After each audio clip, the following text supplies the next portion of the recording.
Ya, hari ini kita sudah di Kejadian pasal 11 ya. Nah, Iya. menarik ini ayat dan pasal ini. Kenapa? Karena cerita tentang Menara Babel. Ini Menara Babel merupakan apa ya? Lambang dari keangkuhan, tetapi sekaligus juga memberikan apa ya? Makna yang cukup mendalam bahwa ketika manusia itu bersatu, ketika manusia itu sehati sepikir, apapun mereka bisa buat. Nah, tapi persoalan dari Menara Babel ini adalah kenapa Tuhan melawan dan mengacaukan mereka? Karena niat mereka tidak baik. Niat mereka mau menyamai Allah. Nah, hal kedua terjadi lagi, manusia ingin menyamai Allah. Ketika waktu pertama, siapa yang mau menyamai Allah pertama kali? Siapa? Adam dan Ya. Hawa. Tapi kemudian ini terjadi lagi pada persoalan di Menara Babel. Nah, kalau Menara Babel ini kita baca, ada hal-hal menarik yang bisa kita ambil keluar untuk jadi pelajaran. Yang pertama adalah persatuan dan kesatuan. Lihat orang Babel ini, walaupun niat mereka jahat, tapi yang bisa kita pahami di sini adalah mereka bersatu. Nah, kompak itu penting. Kompak, apalagi kalau dalam keluarga. Kakak, adik, istri, suami, keluarga, kalau kompak itu bagus. Apapun kita bisa hadapi.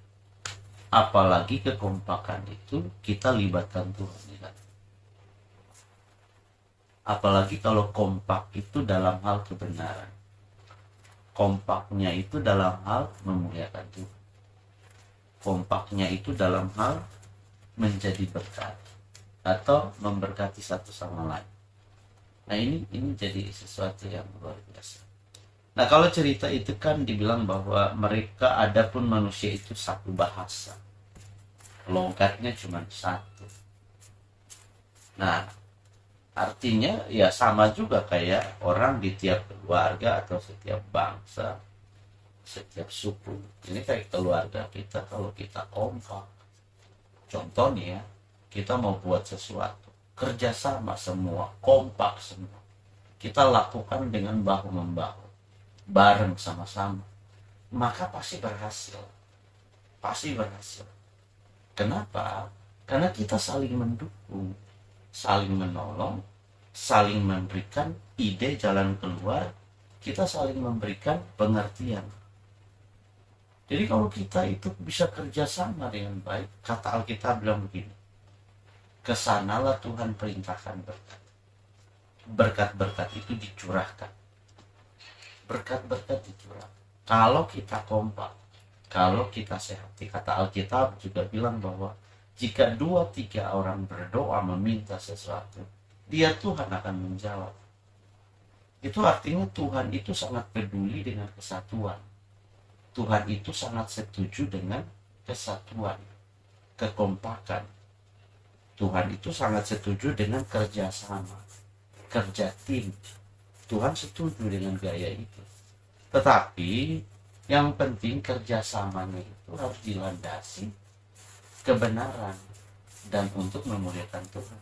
Bukan kayak orang-orang Babel ini untuk mencari kemegahan sendiri dan mereka mau mencapai itu. Ini menarik. Saya pikir kalau mereka ini membawa Tuhan, merendahkan diri sama Tuhan, Tuhan akan tolong mereka. Tapi gara-gara kesombongan mereka, mereka mau mencapai Tuhan dan sebagainya, ya, Tuhan datang dan mengacaukan mereka. Nah, pelajaran yang kedua yang kita bisa tangkap dari kisah Menara Babel adalah keangkuhan itu adalah kejatuhan.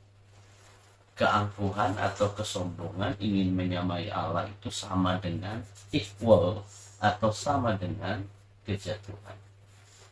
Lihat kalau kita baca Alkitab, Tuhan buang iblis dari sorga karena ingin sama dengan Allah. Tuhan buang manusia dari Taman Eden karena ingin sama dengan Allah. Lihat itu. Yudas, dia pingin sekali mendapatkan keuntungan karena dia pikir bahwa dia itu memahami Tuhan Yesus. Dia pikir bahwa cara berpikir yang dia bangun itu adalah Yesus setuju. Petrus ketika dia berpikir bahwa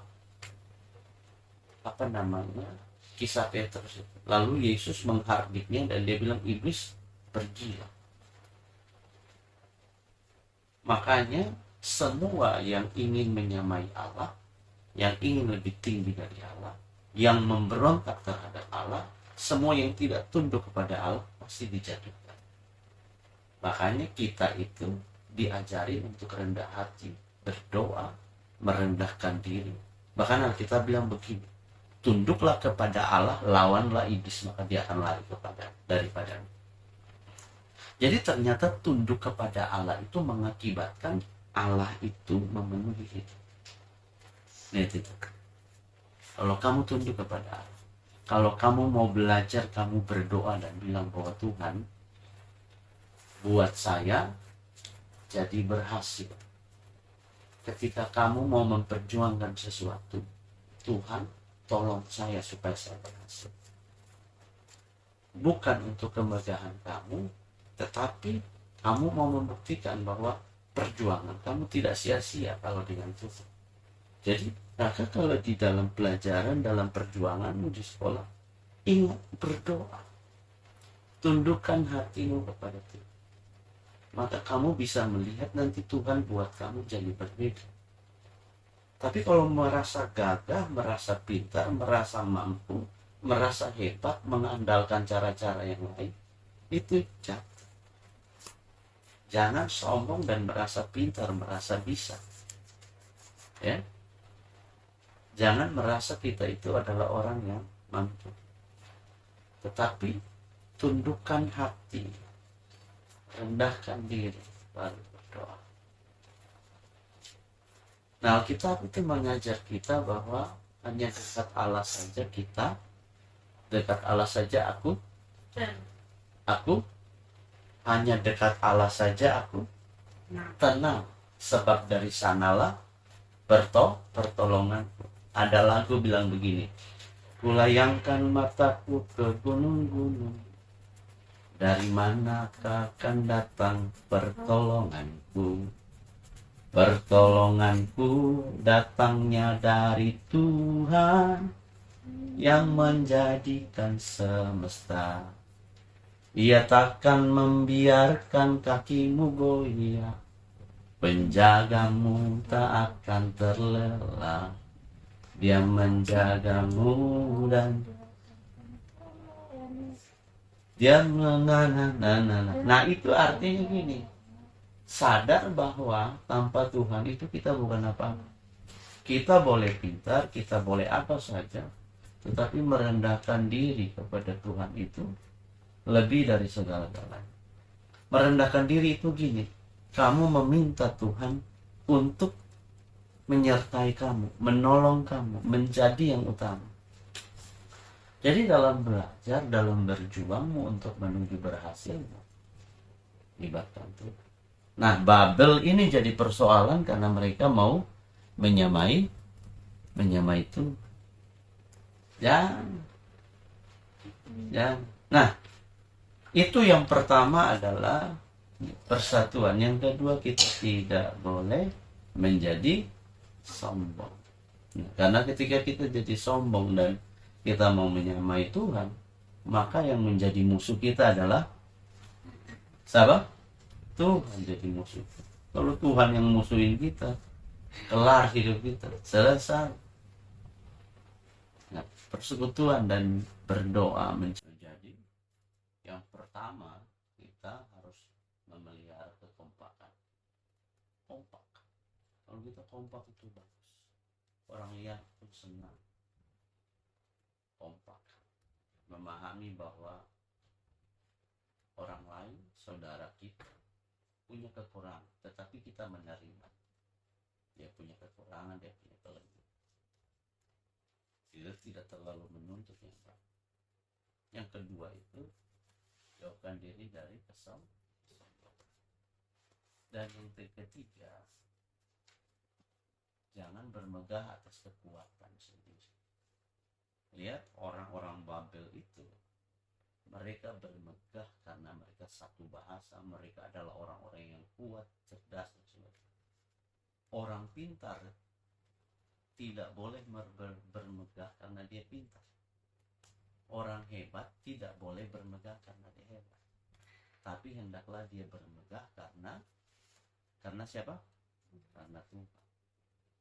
Jadi kalau kita berhasil atau kita mau buat apapun, kalau Tuhan berkenan, ini semua karena Tuhan.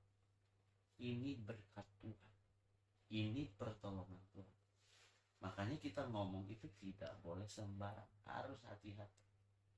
Karena Tuhan, berkat Tuhan, kemurahan Tuhan.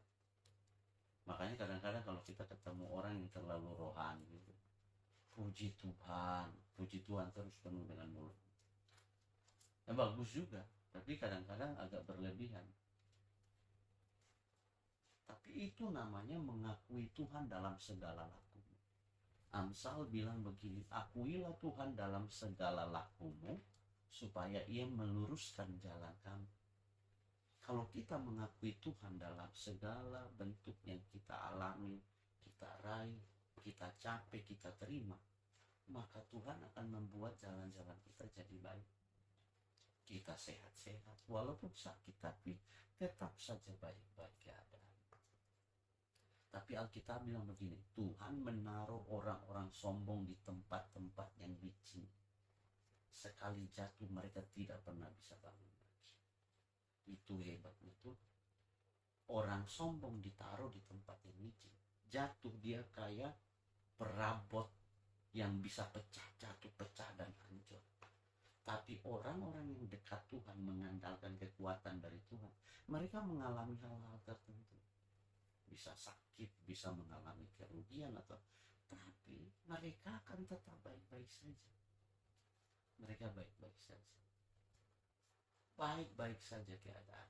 Kenapa? Yang menjaga mereka adalah Tuhan. Kelihatannya klise, enggak klise, itu nyata. Tuhan kita bilang, akuilah Tuhan dalam segala laku. Kalau kakak berhasil, bilang itu berkat Tuhan. Saya cuma berusaha, tapi Tuhanlah yang menolong saya. Sama seperti waktu Pak berhasil, itu memang berkat Tuhan. Dan Tuhan membuatnya jadi waktunya tepat. Jadi kalau bukan karena Tuhan, karena perkenanan Tuhan, karena penentuan Tuhan, nggak bisa. Orang boleh merencanakan seperti apapun itu. Kata Alkitab begini, orang boleh punya banyak rencana, tapi Tuhan yang menentukan. Kita ini boleh punya rencana, tapi rencana itu harus didoakan. Kita punya strategi, kita tahu cara, kita tahu segala macam.